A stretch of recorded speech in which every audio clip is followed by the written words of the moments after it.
বিসমিল্লাহির রহমানির রহিম। প্রিয় সাংবাদিক ভাই ও বোনেরা, আপনারা জানেন যে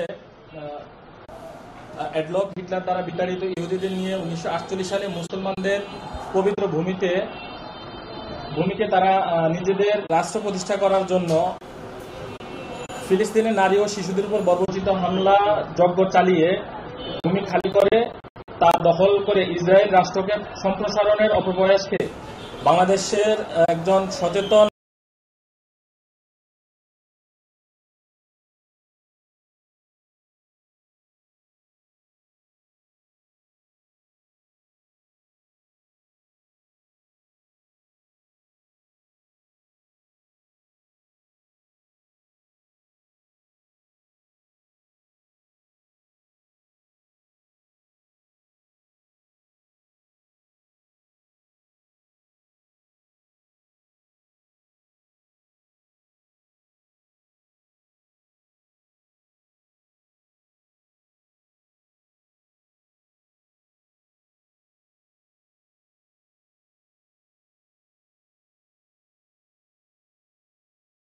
নিয়ে ফিলিস্তিনে যেন একটা সমাবেশ করে তার প্রতি সেই আবেদন আমরা জানাচ্ছি।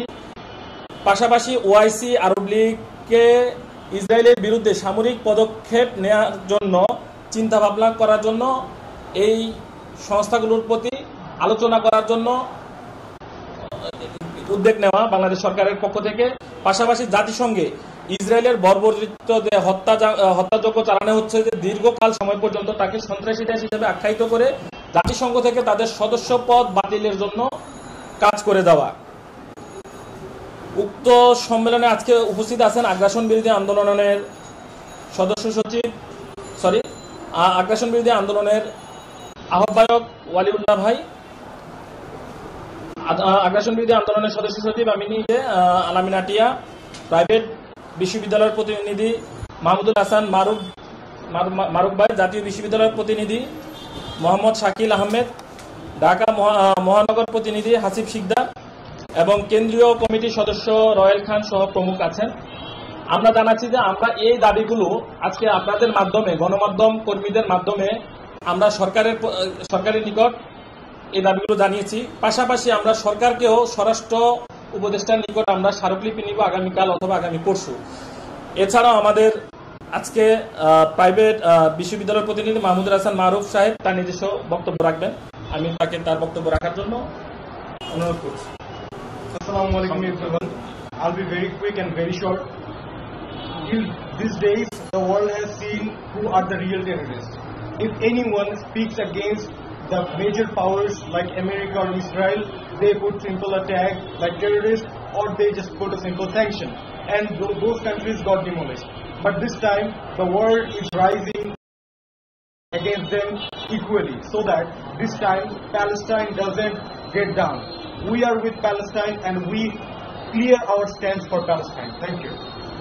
এবার আমাদের এখানে বক্তব্য রাখবেন আমাদের কেন্দ্রীয় কমিটির সদস্য রয়েল খান ভাই।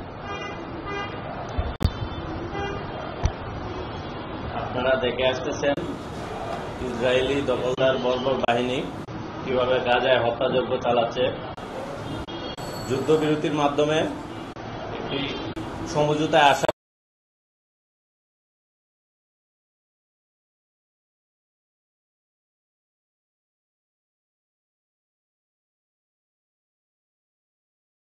গাজায় হত্যাযজ্ঞ চালানো শুরু করেছে। আমরা চাই বাংলা আগ্রাসন বিরোধী আন্দোলনের পক্ষ থেকে বাংলাদেশ সরকারকে জানাতে চাই যেন আমাদের পক্ষ থেকে সংস্থাগুলো আছে, ইসলামিক আরব লীগ আছে, তাদের মাধ্যমে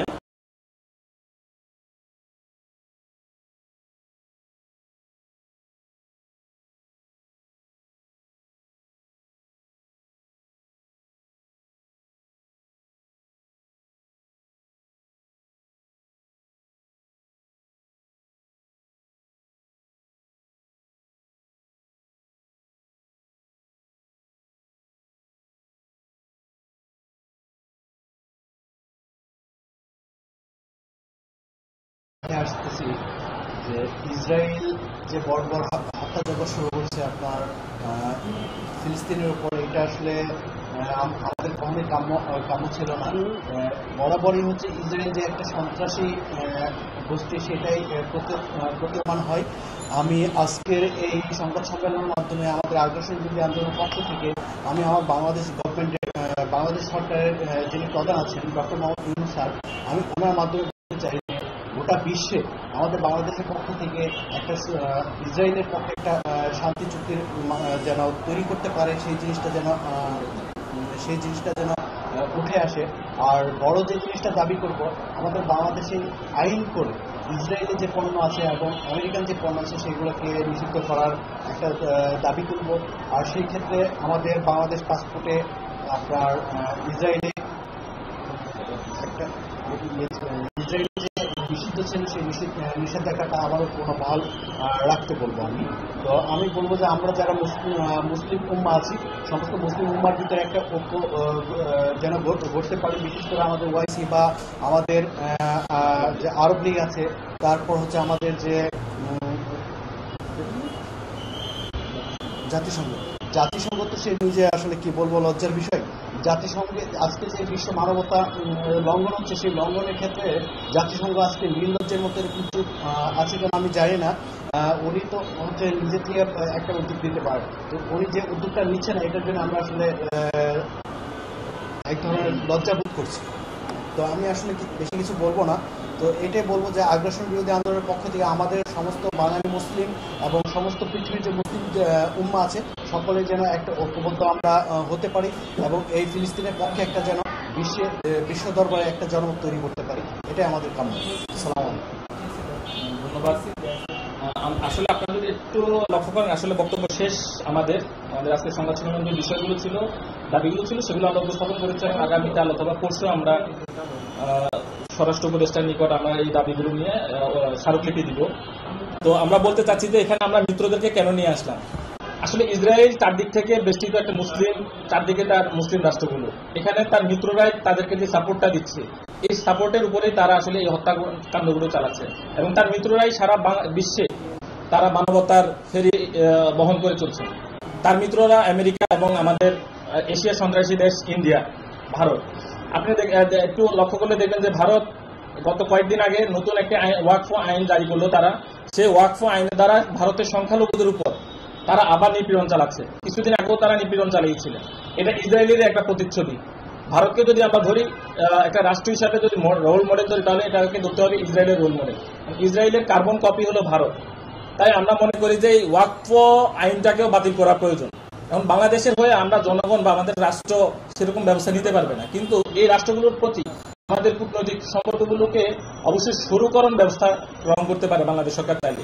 বাংলাদেশ সরকার, আগের সরকার ছিল ইসরায়েল এবং ভারত আমেরিকার প্রতি তাদের একটা প্রীতি, এই টাইপের একটা সম্পর্ক ছিল। আমরা চাই না যে আমাদের জুলাই অভ্যুত্থানের মাধ্যমে যেন এই সম্পর্কগুলো